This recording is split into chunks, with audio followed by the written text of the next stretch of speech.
அதே ஒரு நம்பிக்கை வாக்கெடுப்பின் பொழுது நான் பேசும்பொழுது குறிப்பிட்டு பேசினேன்.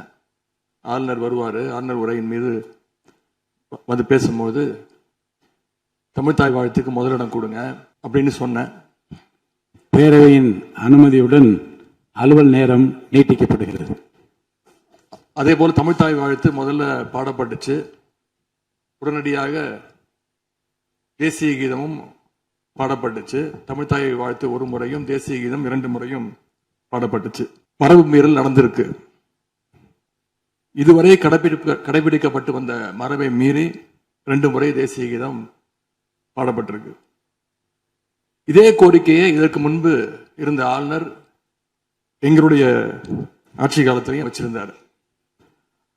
ஆனா எங்களுடைய தலைவர் அப்பொழுது மிக உறுதியாக இருந்து இந்த அவையுடைய இறையாண்மையை நாங்க பாதுகாத்திருக்கிறோம். பதவியேற்பு தான் ஆளுநர் மாளிகையில நடந்துச்சு. அங்க அவர் கேட்டுக்கொண்டபடி தேசிய கீதம் வந்தே மாதரம் எல்லாம் பாடினாங்க. ஆனா இப்போ ஆளுநர் உரை மக்களால் தேர்ந்தெடுக்கப்பட்ட பிரதிநிதிகள், சட்டமன்ற உறுப்பினர்கள் நாம பணி செய்கின்ற இந்த சட்டமன்றத்தில் தான் வாசிக்கப்பட்டிருக்கு. இது நம்மளோட டெரிட்டரி.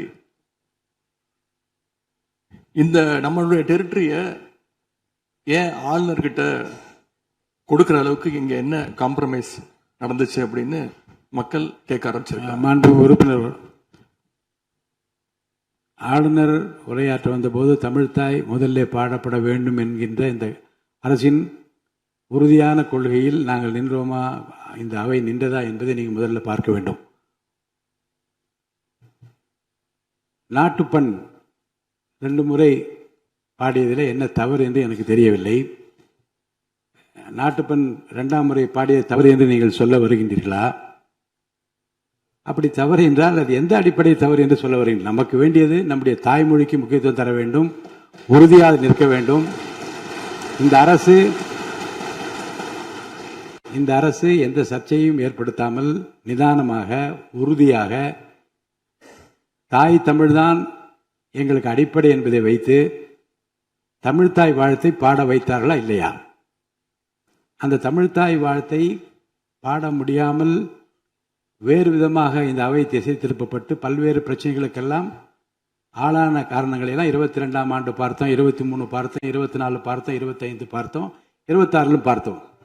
இந்த ஆண்டு தமிழ்த்தாய் வாழ்த்தை முதலில் பாட வைத்து தேசிய கீதத்தை 2 முறை பாடியதில் எந்த தவறும் இருப்பதாக நாங்கள் கருதவில்லை. அப்படி பாடியது தவறு நீங்களும் கருதிடக்கூடாது என்று நான் சொல்ல விரும்புகின்றேன். பேரவைத் தலைவர் அவர்களே, நாங்கள் கேட்டுக்கொண்டதுபடி தமிழ்த்தாய் வாழ்த்து முதல்ல ஒரு வாட்டி பாடிட்டீங்க.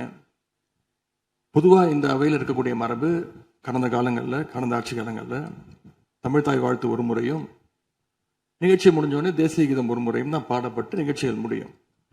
ஆனால் இந்த முறை நாங்கள் கேட்பது ஏன் 2 முறை தேசிய கீதம் பாடப்பட்டது அப்படிங்கிறது மட்டும்தான் எங்களுடைய கேள்வி.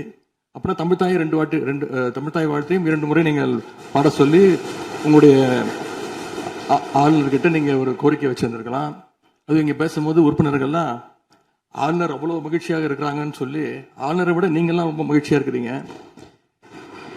தமிழ்த்தாய் வாழ்த்தை ஆளுநர் முன்னாடி நாங்க பாடி காட்டிட்டோம் அப்படின்னு பெருமை பொங்கு இங்க எல்லாம் பேசிக்கிட்டு இருக்கிறீங்க. நீங்க சொல்றதை பார்த்தா தமிழ்த்தாய் வாழ்த்தை விட ஆளுநர் தான் உங்களுக்கு முக்கியம் அப்படிங்கிற எண்ணம் எங்களுக்கு ஏற்படுது, மக்களுக்கும் ஏற்பட்டுக்கிட்டு இருக்கு. பொதுப்பணித்துறை அமைச்சர்.